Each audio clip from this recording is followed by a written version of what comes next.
Sunday, June 22, 1986, Mexico City. Diego Armando Maradona pulls off the most audacious heist in World Cup history. It marked Maradona out as not only the greatest player of the age, but also the most controversial.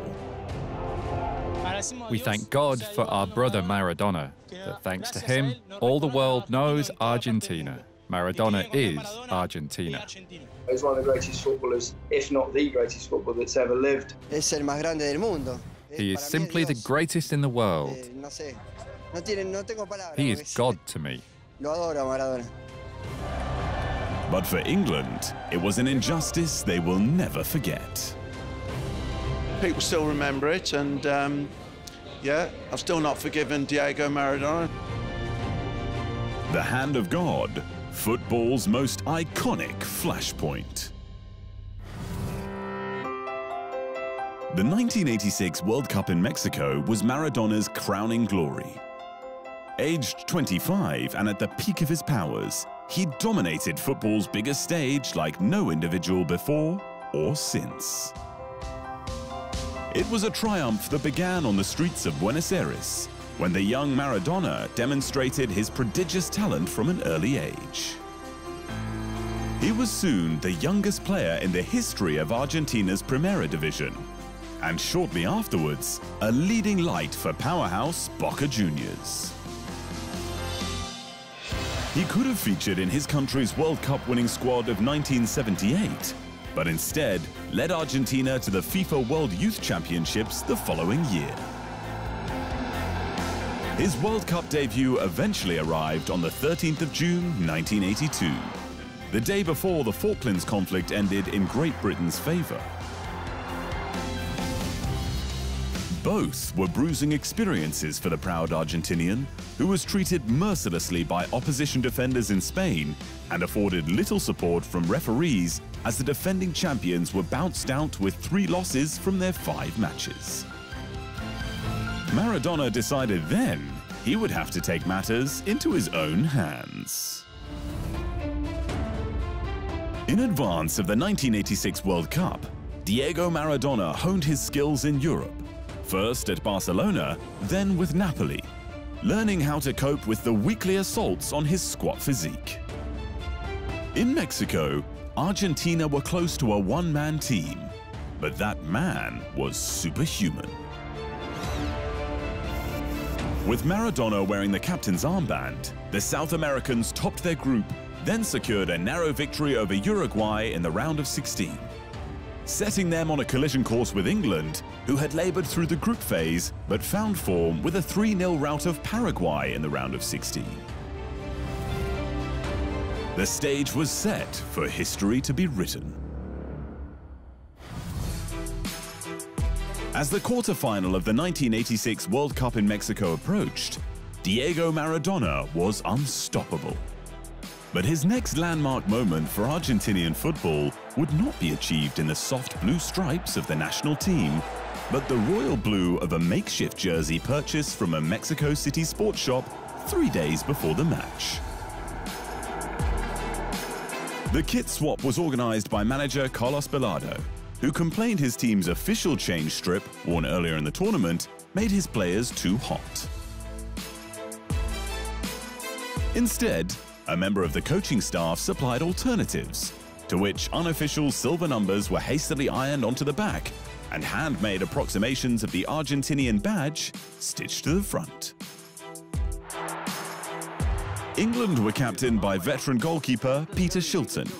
Twice a European Cup winner with Nottingham Forest, Shilton's international career spanned 20 years, and he remains his country's most capped player with 125 appearances. He was nobody's fool. Shilton was captain that hot Sunday in the Azteca Stadium because Brian Robson was unavailable after injuring his shoulder. And vice-captain Ray Wilkins had lost his place in the side following a red card earlier in the tournament. So when the two skippers collided in the 51st minute, there was added significance to the flashpoint. England's 6-foot gloveman up against Argentina's 5-foot-5-inch maestro, two captains, a backdrop of war, and now the hand of God. The ball was airborne as a consequence of a miscued clearance from England midfielder Steve Hodge. Maradona, with momentum, continued his attack, leaping to compete with Shilton. The England goalkeeper was slow to come forward and beaten to the punch by a prodigious leap from his much smaller opponent. The ball ended up in the net. England's protests fell on deaf ears. Maradona told reporters in Argentina's changing room the goal was scored a little with the head of Maradona and a little with the hand of God. And the legend was born.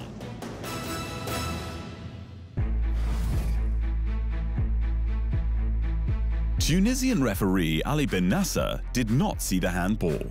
His Bulgarian assistant, Bogdan Dochev, later claimed he did, but a communication breakdown prevented the officials changing their decision. Dochev became a recluse and lived out his life haunted by regret. 30 years later in Morocco, Maradona said it was no surprise the referee did not see the handball. If 90,000 people did not see it, why did he see it? This day I had God's hand, because I put it in and pulled it out very quickly. Shilton didn't see it.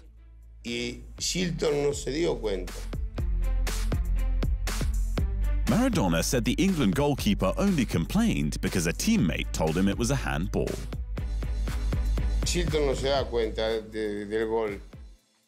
Shilton didn't see my hand,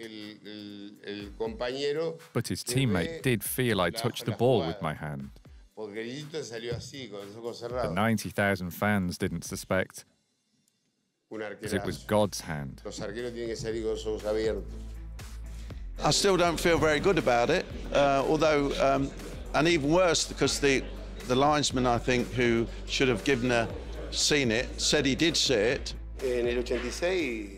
In '86, you did not have today's technology. It was impossible. They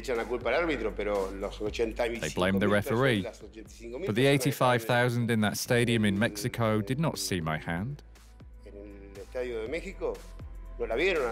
Now they say, yes, I saw it, but they saw the photos. They saw the replays. They had the VAR, but after the match.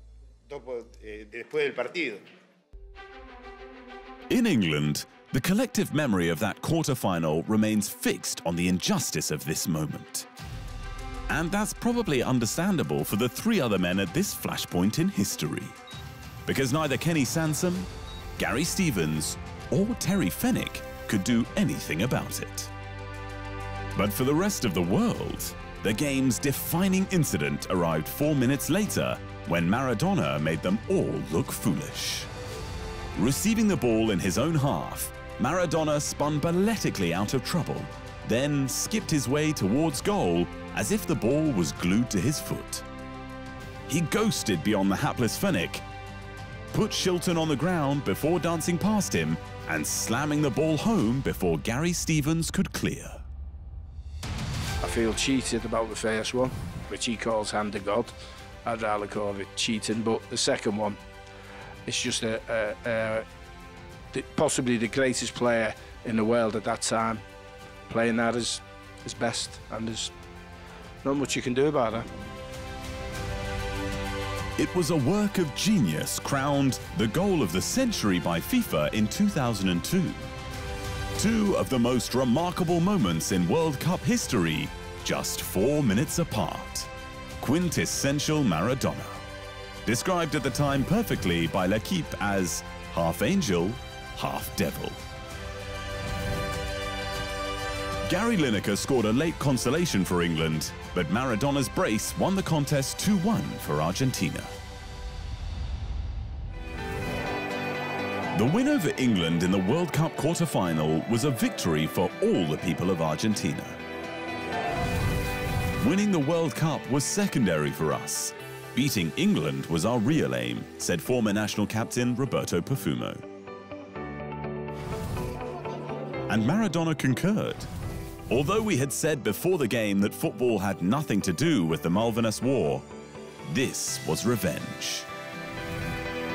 Maradona went on to destroy Belgium in the semi-finals and mastermind victory over West Germany in the decider. Mere statistics can never do him justice, but they are compelling. Of Argentina's 14 goals in the tournament, Maradona had 10 direct involvements, 5 goals, 5 assists, including the assist for the winning goal in the final. He dribbled 90 times, 3 times more than any other player in Mexico. He was fouled 53 times, winning twice as many free kicks as any other player. And of course, he won the Golden Ball. It was a virtuoso World Cup from the game's leading man. The supporting cast bewitched by his sorcery, although unforgiving. Defender Terry Butcher made headlines when he said he would refuse to shake Maradona's hand in 2008. And as for Peter Shilton, 20 years in the national team, an England record 125 caps, a world record 1,390 games all up, and 10 times PFA Goalkeeper of the Year and Goalkeeper of the Century, he should be content. But Maradona haunts him. I've never met him, but I'll be a little bit like Terry Butcher. I don't think I'll be over the moon to shake hands with him, because not only because he cheated. I mean, goalkeepers cheat, pull the ball back, players have cheated. Things happen in football. But I think after the game, you apologise. You say, look, it's just something that happened at the time, and I got away with it. So the sportsmanship side wasn't there. So, England continue to wait to add to the solitary piece of silverware they collected back in 1966. Still bitter at the intervention from Diego Armando Maradona and La Mano de Dios, the Hand of God. Thanks for watching. For more great content on all the major stories in world sport, make sure you hit the subscribe button.